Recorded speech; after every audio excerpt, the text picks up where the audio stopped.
Jesus places himself in a context where he knows he is likely to experience this very thing. He does it with an open heart, out of love. He doesn't act in any particular way there that he hasn't acted in other places. And they will not have anything to do with it. What a tragedy. What a tragedy for them. What a tragedy for him. And how did this all happen? Remind you of what we've been talking about. They thought they knew who he was. They thought they knew he was just the carpenter. They go in this box. I know what this person is. They go in this box. Limit them. We disempower them because they threaten us. And when we do that, we shut ourselves off from the gifts they offer to us. Now, we do this all the time. We've all been doing it this morning. We've all done it in the last 20 minutes, in the last 10 seconds. We've made judgments about each other. We've made judgments of when we came in, about who was who and what was what and how we felt and who should be doing what and what is he saying. I mean, we're always doing this, aren't we? It's endless. And the cruelest way is the way we do it to ourselves. Always we are doing this. Ways in which we push ourselves away and we don't like this piece of me. This is what Paul was trying to get at in the reading. This was Paul's experience. Paul didn't like to be weak. He didn't like having this thorn in the flesh. He had enough problems, for heaven's sakes. He was always getting beaten up, according to him, and shipwrecked and thrown in jail, and people didn't like him, and they were always fighting with him. So, for heaven's sakes, could I just get rid of this thorn? Is that too much to ask?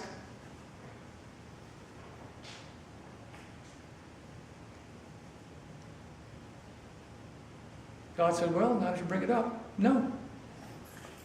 You can't. You know why?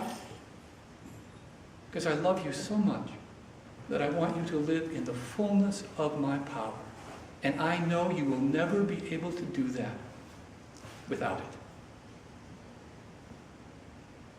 So I'm going to leave you weak. And Paul learned, aha, this is where I find God. I find God in my weakness. We sometimes have a spirituality that we think we're just going to leap over all the parts of us we don't like. All the pain and woundedness and the dark places. That's not how God works in us. God takes us deeper and deeper into those things because that's where freedom is. Not by running away. Go back to David. He lived through hell, but he did not run away. He stayed. God leads us deeper into our pain to free us, to bring us out into an open and soft and generous place. Only God knows you completely and fully and loves you completely and utterly. Because God sees the heart. Finally, what did Jesus do besides being astonished in Nazareth? Not much, did he? In fact, Mark says he couldn't do anything. Now, the more traditional conservative Bible scholars tie themselves in knots trying to explain how it is that Jesus could have been disempowered because, after all, he's the Son of God. He always knows what's going on. You get the story. That's one way of understanding the theologizing with the gospel. But that's not Mark's way. Mark makes Jesus completely human, and he says simply and clearly, Jesus was disempowered in Nazareth. He could not do. Please consider your own experience of being disempowered. All of us in our lives have relationships, contexts in which we are somehow reduced to something less than we are. Do you know what I'm talking about? And every time we walk into them, we say, how does this happen to me? How come when I'm in this relationship, how come when I'm in this context, I get turned into something else? And it's almost always the same reason. Because we are letting perceptions of others dictate who we are. And it disempowers us. And actually we disempower each other. When we respect one another and we receive one another with soft and open hearts, and we acknowledge the gifts that each of us bring, we empower each other, right? We empower one another to be who we are.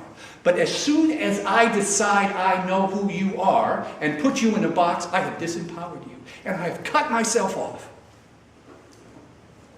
from being able to receive the gift you offer.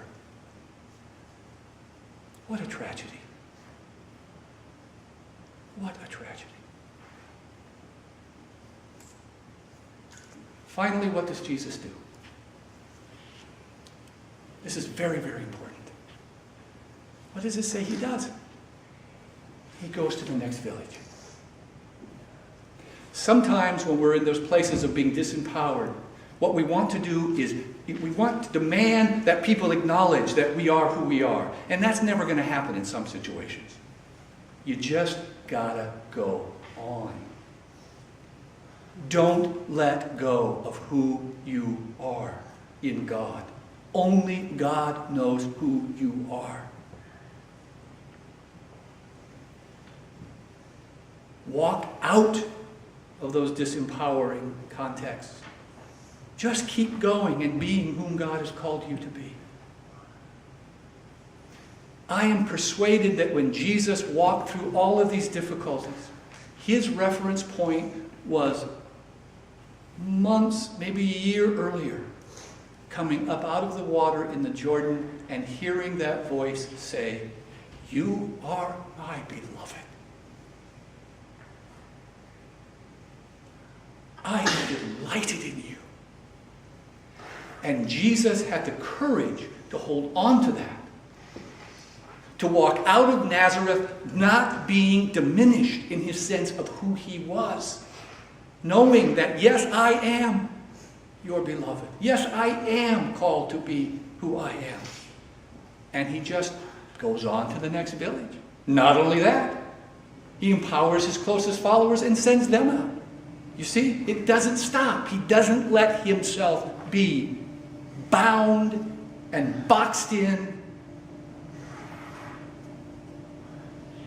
by those to whom he would always just be the carpenter. Does that make sense? This is how God loves you. God loves you in this way, in this kind of way. To empower you, to hold you in that love, to always deeply, deeply, completely know who you are, even though you will never know completely. I'm convinced that when I draw my last breath and slip across, which isn't really slipping across, I will awake, and one of the first things I'm going to do is laugh. I'm going to laugh at myself in God. And it is going to be wondrous. Such pure, good, healing laughter. Because I will see in an instant all my foolishness. All the ways I was always held in love. All the ways I was unkind to myself. All the ways I was mistaken. And yet always held in faithful love. This is how we follow Jesus in the way of God.